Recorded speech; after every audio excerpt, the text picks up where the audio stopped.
Imagine two women who work the exact same job, same office, same title, same $2,400 a month. One of them, Yuki, drives a leased car she can barely afford. Her closet is full of clothes with the tags still on. By the 25th of every month, she is checking her balance with her stomach in a knot. The other woman, Aiko, wears the same 3 sweaters on rotation. She takes the bus, and yet, at 40, she owns her small apartment outright. No debt, no fear, same paycheck, completely different lives. The difference wasn't income. It was one small notebook Aiko started keeping when she was 23. That notebook has a name. In Japan, it's called Kakeibo. It means Household Financial Ledger, and it was created in 1904 by a journalist named Hani Motoko, considered Japan's first female journalist. Over 100 years later, people are rediscovering it because it does something modern budgeting apps don't. By the end of this video, you'll know exactly how to use it, starting today, with nothing but a pen and paper. Here's the truth almost nobody tells you about money. You don't have an earning problem. You have a leaking bucket problem. Picture a bucket carrying water. It doesn't matter how much water you pour in if there are small holes along the bottom. A $6.50 coffee here. A forgotten $14.99 subscription there. A treat yourself purchase on a Friday because the week was hard. None of these feel like much on their own. But a bucket doesn't empty from one big crack. It empties from 100 tiny ones you stopped noticing months ago. Most people spend their whole lives pouring more water in, working overtime, chasing the next raise, staying late, taking a second job, without ever once turning the bucket over to actually look at the holes. They assume the bucket is fine. They assume the problem is simply that they're not pouring in enough. So they pour harder. They work more hours. And somehow, mysteriously, the bucket is still empty by the 25th of the month. That's the invisible problem hiding underneath almost every money struggle. Not too little income. Too little awareness of where it's actually going. Let me tell you about Aiko. At 23, Aiko was exactly where Yuki is now. Same office job, same modest paycheck, same anxious feeling every payday, that quiet dread of opening her banking app. She'd worked hard all month, and somehow the money had already vanished before the next check arrived. She didn't know where it went. She just knew it was gone. One evening, her grandmother came to visit. She'd raised 4 kids alone on a factory wage, in a small apartment with no extra room for waste. She noticed Aiko's tired face at dinner and asked, gently, "Do you know where your money goes?" Aiko shrugged. "It just goes." Her grandmother reached into her bag and pulled out a plain notebook, the kind sold at any corner store. "Before you spend," she said, sliding it across the table, "you write it down first. Not after. Before." Aiko laughed at first. It seemed too simple to matter. A notebook wasn't going to fix her bank account, but she tried it anyway, that same night, at her kitchen table, mostly to be polite. She wrote down her income for the month at the top of the page. Then, underneath it, she wrote 4 questions her grandmother had taught her, questions so plain they almost felt silly. How much money do I have? How much would I like to save? How much am I actually spending? How can I improve? The first week was uncomfortable in a way she hadn't expected. It wasn't the writing that was hard. It was seeing her own handwriting stare back at her. $6.50, coffee.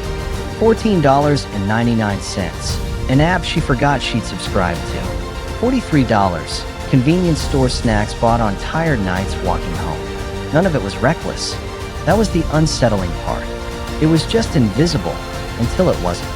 "I didn't feel poor," she said later. "I just felt asleep, like I'd been sleepwalking through my own money for years." That single sentence, once she said it out loud, changed how she saw every purchase after it. Not can I afford this, but am I awake right now? Or am I sleepwalking? That question is the whole philosophy, and it lives inside 4 simple pillars. The first pillar is awareness before action. Before you spend a single dollar, you write it down as a plan, not a memory. Most people track spending after the fact, which is like checking the weather after you're already soaked. It tells you what happened. It does nothing to change what happens next. Aiko wrote her month's numbers on the first day, before a single purchase was made, so every dollar already had a job before it left her hand. Ask yourself, when was the last time you knew your numbers before your bank app told you? For most people, the honest answer is never. That's not a character flaw. It's just a habit nobody taught them to break. The second pillar is the 4 questions. Every month, on paper, not in an app, you answer them plainly. How much do I have? How much do I want to save? How much am I spending? How can I improve? These aren't complicated financial formulas full of jargon. A 12-year-old could answer them. That's the point. Complexity is where people give up in the second week. Simplicity is where people stay consistent for a decade. The goal was never to impress anyone with a spreadsheet. The goal was to actually keep doing it. The third pillar is categorized with feeling, not just function. Kakeibo splits spending into 4 categories. Survival, like rent and food. Optional, like your daily coffee or a streaming subscription. Culture, like books, courses, or a class that teaches you something new. Extra, like gifts and unexpected costs. Notice something about this list. It doesn't ask, was this necessary? It asks, what kind of life am I building with this money? A $6.50 coffee isn't bad on its own. But if it's quietly eating the money meant for culture, for the things that actually grow you as a person, that's the leak you needed to see, hiding in plain sight the whole time. The fourth pillar is the monthly mirror. At the end of every month, before starting a fresh page, you look back honestly at everything you wrote. Not to punish yourself, not to feel guilty over a bad week. Simply to notice patterns you couldn't see while you were living inside them. Aiko noticed something surprising after 3 months. She spent more on the weeks she worked overtime, buying small comforts for the stress those long hours cost. Once she saw it written down, in her own handwriting, she couldn't unsee it. That's the quiet power of Kakeibo. It doesn't lecture you, and it doesn't shame you. It just refuses to let you sleepwalk anymore. Awareness before action. Say it again in your head. Awareness before action. That single shift is worth more than any raise you'll ever get. There's an old image often used to teach patience in Japan, the bamboo tree. For the first 4 years, a bamboo seed seems to do almost nothing. No visible growth above the soil. People who plant it and check daily might think it's dead. But underground, it is building a massive root system, quietly, invisibly. Then, in the 5th year, it can grow 90 feet in 6 weeks. It wasn't dormant. It was preparing.